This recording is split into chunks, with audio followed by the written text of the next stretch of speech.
California, home of the world's biggest technology companies, terrible bagels, and the only place that can suffer both drought and floods at the same time.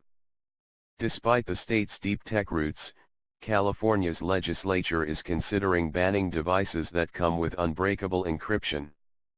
California Assembly member Jim Cooper, D9th, introduced the legislation Bill 1681, which requires any smartphone manufactured on or after January 1, 2017, and sold in California after that date to be capable of being decrypted and unlocked by its manufacturer or its operating system provider.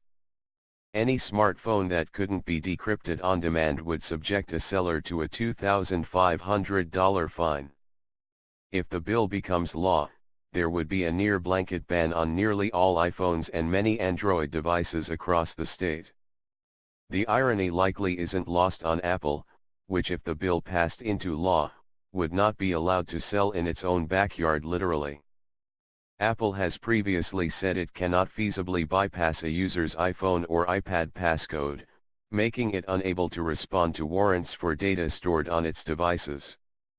Google implemented similar encryption for data stored on newer devices, but in most cases it can still be forced to turn over user data.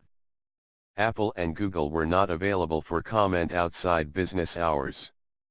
The bill echoes the sentiments of the New York Senate, which last week introduced almost the exact same word-for-word legislation.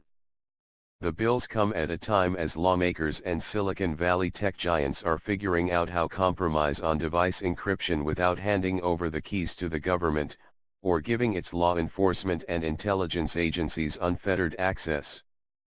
At least in the case of New York's bill, the Senate's new website comes with a set of virtual voting buttons, which give state residents the ability to register their views on a bill with aye or nay buttons.